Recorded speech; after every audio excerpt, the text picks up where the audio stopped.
ஓம் சத்குரு சாய்நாதாய நமோ நமக. எனது முதன்மை பேராசன் மதிப்பிற்கினிய ஆதித்ய குருஜி ஐயா அவர்களுக்கு குரு வணக்கம். உலகம் முழுக்க பரவி இருக்கின்ற தமிழ் உறவுகள் அனைவருக்கும் மதுரை ஜோதிடர் சாய் செல்வத்தின் இனிய வணக்கங்கள். வாழ்க பல்லாண்டு.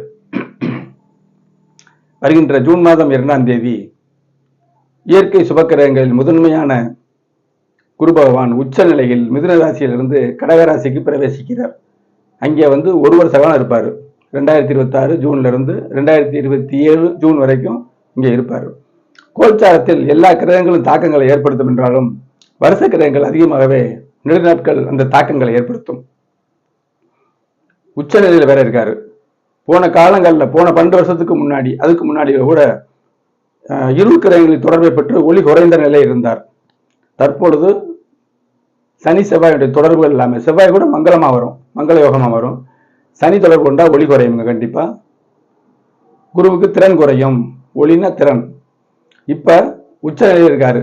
இப்ப இந்த உச்ச குரு பயிற்சி 12 ராசிகளுக்கும் என்ன செய்யுங்கிறத தெளிவா கிரக பாவ சுபத்துவ பாவத்துவ சூட்சும கோட்பாட்டின்படி விளக்கிட்டு வர்றேன். இப்ப மிதுன ராசி அன்பர்களுக்கு இந்த குரு பயிற்சி என்ன பலன்களை தரும்? அடிப்படை ஜாதகங்கள்ல என்ன இருக்கோ அதுதான் லைஃப் ஸ்டைலில் வரும், பிறந்ததுலேருந்து இறுதி காலம் வரை. இப்போ கோல்சாரம் பார்க்கணுமா? ஒளி நிறைந்த ஜாதகங்கள் பிராப்தமான ஜாதகம். அந்த பிராப்தமான ஜாதகங்கள் ஒளி நிறைந்தது. ஒளி நிறைந்ததற்கு இந்த ஒளி தேவைதான், ஆனால் தேவையில்லை. இங்கேயே நல்ல ஒளி இருக்கும் பொழுது இந்த கோல்சாரத்தில் பாதிக்கத்தாங்க செய்யும். எல்லாருக்குமே அது தாக்கங்களை ஏற்படுத்தும். உணர முடியாது, தேவையும் இருக்காது. சாப்பிட்டவருக்கு அதாவது பசி இல்லாதவருக்கு சாப்பாடுறதுக்கு அந்த மாதிரி தான் எடுத்துக்கிடணும். அப்ப எதுக்கு இதை சொல்றேன்? 90% ராஜயோகம் உள்ளவங்க, நிறைவான வாழ்வு உள்ளவங்க 10% தான். மிச்ச 90 பேருமே நடுத்தரமான ஜாதகம், அன்றாட உழைத்து பிழைக்கணும். ஏதோ ஒரு திடீர்னு வந்தா செலவு பண்றதுக்கு கொஞ்சம் மனம் இருக்கும். இப்படித்தான் வாழ்க்கை ஓடும். இவங்களுக்கு தான் இந்த கிரகங்கள் ஆக்டிவேஷன் பண்ணுது. இதைத்தான் உணரணும். கோல்சாரம் பார்க்கணுமா பார்க்கக்கூடாதாங்களா வேலை இல்லை, கண்டிப்பா பார்த்தே ஆகணும். பிராப்தமற்ற ஜாதகங்களுக்கு இந்த கோல்சாரம் தான் பலன் கொடுக்குது அப்படின்னு நம்ம எடுத்துக்கிறணும். இப்ப மிதுன ராசி அன்பர்களுக்கு எந்த இடத்துக்கு குரு பகவான் வராது, என்ன நடக்கும் தெளிவா விளக்கத்தோட நான் ஏதாவது சொல்றேன். இப்ப மிதுன ராசி இதுவரைக்கும் குரு ராசியில இருந்தாரு. யோகம் இல்லாத ஜாதகர்கள் கூட ஏதோ அவங்க வயசுக்கு தக்கன பலன்கள் நடந்தது. ஆனா ஜூன் மாதம் 2ஆம் தேதி உச்ச நிலையில் வர 2ஆம் இடத்துக்கு, 2ஆம் இடம் தாங்க அவசியம் எல்லாருக்கும். 2ஆம் இடம் பாருங்களே, வாக்கு, வருமானம், பேசி பிழைக்கிற தொழில் எல்லாமே தானே. வியாபாரிகளுக்கு கொடுத்து வாங்கல், டிரான்சாக்சன் எல்லாம் கொடுக்கும். அப்ப 2ஆம் இடத்துல வரும்பொழுது குடும்பத்துல சுப நிகழ்ச்சி எடுத்துக்கிடலாம், திருமணம், நல்ல சந்தோஷமான அமைப்புகள், குடும்ப சந்தோஷங்கள் எல்லாமே தானே 2ஆம் இடம். 2ஆம் இடத்துல உச்ச குருவா வராரு, ஒரு வருஷ காலம் இருக்காரு.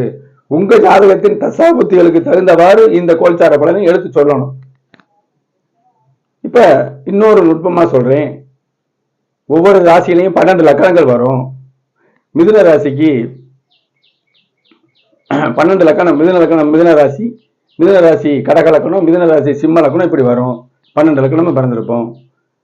அப்ப இந்த குரு பயிற்சி யாருக்கு அதிக சாதகங்களை கொடுக்கும்? குருவோட ஆதிபத்திய விசேஷம் நிறைந்த லக்கணங்கள், அதாவது குரு அணி சுக்கிரனின்னு இருக்குங்க கிரகங்கள். அப்ப மிதுன லக்கணத்துக்கு இது குரு பகவானுக்கு ஏற்ற லக்கணம் என்ன சொல்றேன்? மேச லக்கணம். அதாவது மிதுன ராசி மேச லக்கணம், மிதுன ராசி கடக லக்கணம், மிதுன ராசி சிம்ம லக்கணம், மிதுன ராசி விருச்சிக லக்கணம், மிதுன ராசி தனுசு லக்கணம், மிதுன ராசி மீன லக்கணம். இப்படி வந்துச்சுன்னா நீங்களே பார்த்துக்கிறீங்க. குரு பகவான் ஆதிபத்திய விசேஷம்,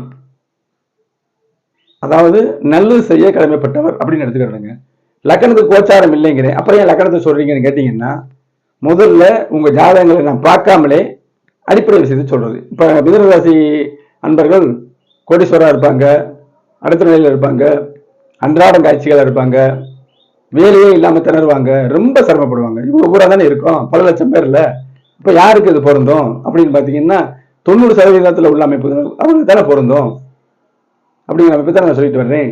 அப்ப இந்த லக்கணத்துல உள்ளவங்க இருந்தா அவங்களுக்கு இன்னும் சிறப்பாகும். இது மட்டும் ஒரு நிலையானதல்ல. குரு பகவானுக்கு ஆகாத லக்கணம் இருக்குல்ல, ரிஷபம், துலாம், இந்த லக்கணத்துல நீங்க பிறந்து 6ஆம் இட தொடர்பு, அதாவது கடனில் அவதிப்படுற மாதிரி 6ஆம் இட தொடர்பு வந்து உங்களுக்கு நடந்துகிட்டு இருந்துச்சுன்னா, நீங்க மிதுன ராசியா இருந்தாலும் இந்த குரு உச்சப்படுறதுனால கடன்கள் அதிகரிக்கும்னு எடுத்துக்கிறணும். இது எல்லாருக்கும் கிடையாது, அதையும் நான் சொல்லிடுறேன். அப்ப ரிஷப லக்கணம் மிதுன லக்கணத்துக்கு இந்த மிதுன ராசி கொண்டவர்களுக்கு எல்லாருக்குமே அப்படி இருக்குமா? இல்லை. மிதுன ரிஷபராசியர்களுக்கு நன்மை செய்யற அமைப்புல 6ஆம் இடத்துக்கு மறைந்து குரு பகவான் இருக்கும் பொழுது அந்த அமைப்பு உங்களுக்கு வராது. எந்த பாவத்துக்கு மறையுதோ அந்த பாவம் வேலை செய்யாதுங்கிற ஒரு விதி இருக்குது. அந்த அமைப்புல இப்ப மிதுன ராசிக்கு 2ஆம் இடத்துல வர்றது குடும்ப வரித்தடையும், கல்யாணம் நடக்கும், வருமானம் நல்லா இருக்கும். தொழில் பண்ணி நல்லா வேலை, வருமானம் இல்லை, வருமானம் ஒரு வருஷ காலம் இருக்குங்க. 1 வருஷ காலம் அதுக்குள்ள நம்ம தசாபத்தியில பயன்படுத்தி நம்ம முன்னேறக்கூடிய அமைப்பாக இருக்கும். ஜோதிடம் வந்து வாழ்வியல் வழிகாட்டி. இப்ப சாதகமான நாள் வருது, இந்த நேரங்கள் வருது அப்படின்னா நம்ம அதை வந்து அதை பயன்படுத்தி நம்ம என்ன பயன்படுத்த வைக்கும், அது ஒரு புறம். ஆனாலும் மன சந்தோஷங்கள் கிடைக்கும். குருபவன் நின்றுல வராது, ஒரு உத்வேகம் கிடைக்கும். மனசு சந்தோஷம் வந்து அது எனர்ஜி அதிகமாகும். இது உளவியல் ரீதியாக உண்மையான விஷயம். அப்ப 2ஆம் இடம்ங்கிறது வியாபாரிகளுக்கு கொடுத்த பாக்கிகள் வசூலாகும். ரொம்ப நாள் கொடுத்துட்டு கடன் வட்டிக்கே கொடுக்காம ஒரு கைமாத்தா கொடுத்தோம், தரமாற்றாரு, இப்ப வரும். 2ஆம் பாவ வெளிச்சம். வாக்கால பிழைக்கக்கூடியவர்கள், பொதுவாகவே பேசி பிழைக்கக்கூடியவர்கள் அனைத்து பேருக்குமே நல்ல அமைப்பு வரும். அவருக்கு தசாபத்தி படி 2ஆம் இடம். சரி, 2ல குரு இருக்காரு, அவருடைய பார்வையை பார்க்கணும்ல. பார்வை பார்த்தீங்கன்னா மிதுன ராசிக்கு 6ஆம் இடத்தை பார்க்கறாரு. உச்ச குரு அப்படிங்கிறத ஞாபகம் வச்சுக்கணும். உச்ச ஒரு அதிகமான ஒளி 6ஆம் இடத்துக்கு. 6ஆம் இடம் வேலை, இதுவரை வேலை இல்லை. இப்ப 2ம் 6ம் சம்பந்தம் தான். வேலையின் மூலம் வருமானம், வேலையின் மூலம் வருமானம் அப்படி எடுத்துக்கலாம். கிரகங்கள் கனெக்டிவிட்டியா தான் வருது, நம்ம தான் உணர்றது இல்லை. நம்ம நல்ல ஒரு தீர்க்கம் உணர்ந்தோம்னா அதோட தொடர்புகள் தெரியும். 6ஆம் இட வேலையின் மூலமாக வருமானம் நல்லா வரும், நிரந்தர வேலை அமையும், தாய்மாமனுடைய அனுகூலங்கள் இருக்கும். 6ஆம் இடம். கடன்களும் வளரும். சுப கடன் எடுத்துக்கோங்க. சுப நிகழ்ச்சி நடக்கிற சொல்லலாம், அதனால கடன் வாங்குவீங்க. கடன், நோய் தீரும், நோய் வளர்ந்து நீங்க வந்து வைத்தியம் பண்ணி நோய் தீர்வு சொல்லலாம். எதிர்ப்புகள் விலகும், எதிர்ப்புகள் ஏற்படும் 6ஆம் இடம் அப்படின்னு சொன்னாலும் 2ஆம் இடத்தை வச்சு நான் சொல்றேன், எதிர்ப்புகள் விலகும். கடனை கூட நீங்க அடைக்கிற அமைப்பு வரும் 2ஆம் பாவத்தின் வழியாக. 6ஆம் இடம் திருப்பி 8. இப்ப 8ஆம் இடம்னா திடீர் அதிர்ஷ்டம், வெளிநாட்டு வாய்ப்புகளுக்கு முயற்சி செஞ்சுக்கிட்டு இருக்கீங்க, அந்த எண்ணங்கள் ஏற்படும். இது வரைக்கும் நான் முயற்சி செய்யறேன், ஒண்ணுமே கிடைக்கல. இப்ப 8ஆம் இடம்ல தூரதேசம் இருக்கிற இடத்தை விட்டு தூரதேசம், 8, 12 வெளிச்சங்கள். அப்ப 8ஆம் இடம் வெளிச்சம் ஆகும்போது உங்களுக்கு இந்த மிதுனராசி அன்பர்கள்ல 12 லக்கணம் இருக்கும். உங்களுக்கு வெளிநாட்டு அமைப்பு அதுல இருந்தா தான். நான் ஊரை விட்டு எங்கேயுமே போனதில்லை, எங்களுக்கு என்னங்க இப்படி சொல்றீங்கன்னு சொன்னீங்கன்னா அதான் நான் முதல்ல சொல்லிடுறேன், அனைவருக்கும் இது பலிக்காதுன்னு. அவங்க வந்து இந்த தொடர்புகள் இருக்கிறவங்களுக்கு தான் இந்த 8ஆம் இடம் கொடுக்கும். திடீர் அதிர்ஷ்டம், எதிர்பாராத பணவரவு, 2ஆம் இடம் வெளிச்சம், கனெக்டிவிட்டியே தான் இருக்குது. சரியா? அப்ப 8ஆம் இடம்ங்கிறது ஆரோக்கியம். உங்க ஜாதகம் எப்படி மிதுன ராசி பல லக்கணங்கள் இருக்கலாம், ஆரோக்கிய குறைவு, ரொம்ப ஆரோக்கிய குறைவு, இது பூரா உங்களுக்கு வந்து ஆரோக்கிய குறைவு நீங்கி அற்புதமாக உங்களுக்கு ஒரு நல்ல திரகாத்திரமான தேகம் ஏற்படும் அப்படின்னு சொல்லிடலாங்க. அடுத்து 10ஆம் இடம். 10ஆம் இடத்துல வந்து பாத்தீங்கன்னா உங்களுக்கு தொழில் வளரும் அப்படின்னு நம்ம சொல்லிடலாம். தொழில் வளரும் சொல்லிடலாங்க. தொழில் வளரும் எடுக்கிறீங்க. அப்ப இந்த ஜாதகத்துல கனெக்டிவிட்டியை பாருங்க. 6ஆம் இடம் வெளிச்சமாகுது, 10ஆம் இடம் வெளிச்சமாகுது, 2ஆம் இடம் வெளிச்சமாகுது. ஒரு தொடர்பு இருக்கா? 6 வேலை, 10 தொழில், நம்முடைய செயல்கள்.